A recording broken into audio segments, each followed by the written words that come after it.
Hello Cancer, Sun, Moon, Rising, and Venus signs. Kamusta kayo? Sana po'y nasa mabuti kayong kalagayan. Welcome back po sa Star Tarot. At kung bago kayo rito, welcome din po kayo. Please subscribe, like, share my videos, and leave me a comment kung nakaresonate kayo.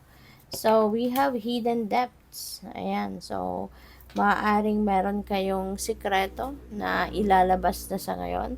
This could be something na matagal mo nang tinatago, no, at the back of your mind na secret. This could be secret of other people, a secret ng kung sino man, ano, or pwedeng sarili mo tong sikreto na tinatago mo. But now, you want to, you want to become free from this secret. Kasi 'di ba kapag may tinatago tayo, talagang hindi komportable, 'di ba? Hindi tayo komportable na meron tayong tinatago. At lagi tayong aware dapat sa sinasabi natin, sa kinukuwento natin kasi baka mamaya lumabas, 'di ba? Slip of the tongue, lumabas yung ano sinisikreto. So, maaari for the longest time ganun ang nararamdaman ninyo. No, na mabigat, mahirap, lagi kang parang lagi kang nakabantay sa pwede mong masabi, 'di ba? Kaya ngayon, maaring you are going to expose what's hidden. You're going to divulge na kung ano yung tinatago mo, 'di ba? So regardless kung ano man ang tinatago mo about kanino, about sa kung ano, 'di ba? You are going to to divulge that para na maging malaya ka na. Para wala ka ng pag-aalala, 'di ba? So, we also have celebration. Get ready to let your hair down and celebrate. It's time to go out to dance and play. An invitation could be on the way. So, po pwedeng merong invitation dito sa party-party. No? Po pwedeng merong party, po pwedeng merong kasiyahan, po pwedeng merong celebration. So, na kayo ay maiimbitahan. Kaya, have fun, enjoy, 'di ba? So, yun.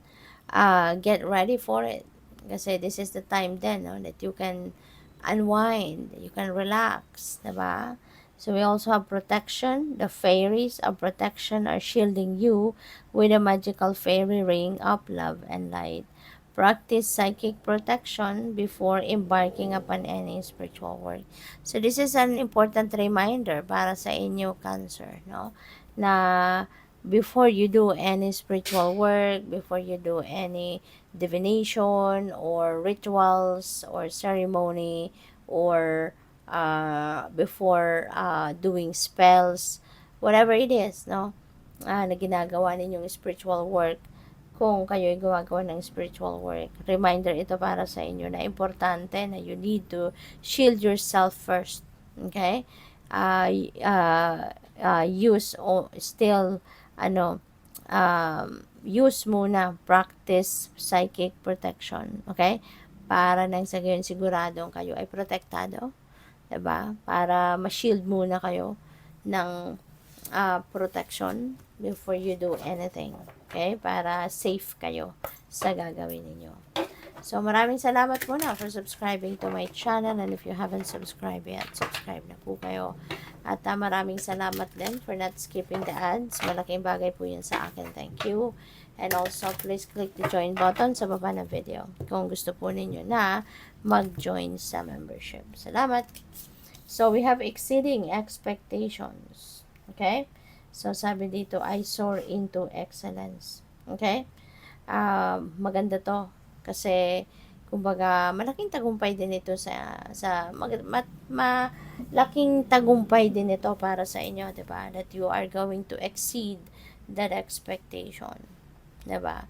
Mapagtatagumpayan mo din yung ginagawa mo kung ano man ito, 'di ba? Na finally, 'di ba? Maisasakatuparan mo na din kung ano din yung pangarap mo or ano din yung goal mo dito, lalagpasan mo pa. Hindi lang talaga sa mamimit mo ito, but malalagpasan mo pa. 'Di ba? Yung you're gonna take extra effort pa, 'di ba? Para magawa mo ito. right?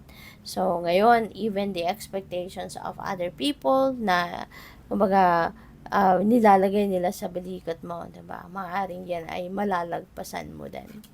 So, cultivating prosperity, the abundance of the universe is pouring into my life. So, napakaswerte mo, lalo-lalo na pagdating sa pera, pagdating sa material na bagay, kasi merong mga blessings na dadating. You are going to be blessed with prosperity and abundance sa ngayon. Diba? Kaya, you are, it feels like to me, no, na handa ka sa pagdating ng anumang biyayang ito, sa pagdating ng abundance and prosperity na to. Parang you are ready for it kasi handa kang i-cultivate agad siya, handa kang, alam mo kung saan mo ilalagay agad ito, alam mo kung paano mo i-manage ang dadating na blessing. So, which is really good, no? Which is really good. So, what else? We have giving birth. I am bringing forth new and dynamic energy into the world. No? Po pwedeng meron ditong bagong baby. Maybe ang iba sa inyong cancer is welcoming a new baby in the family. Or po pwede rin na po pwedeng kayo yung mismo yung manganganak. Or po pwedeng mahal mo sa buhay, kapatid, po pwedeng nanay mo pa to, baka may pahabol, hindi ba? Or po pwede rin na merong adoption na mangyayari, no? Baka merong adoption. Meron ako napipick up na ganyan. So, for some of you. So, kung hindi man kayo manganganak, baka yung person mo, or baka pamangkin mo, kapatid mo, this could be anyone, no? Po pwede rin, no, na hindi lang ito bagong baby na dadating. This could be an enterprise, a business, a hobby, a new idea, you know. So, maybe you are giving birth to a new idea, to a new plan, yung mga ganyan. So, depende, no? Depende yan sa inyong sitwasyon. But definitely, you are starting something new in your life. Okay? So, good luck. Thank you for watching. Love and light. Namaste.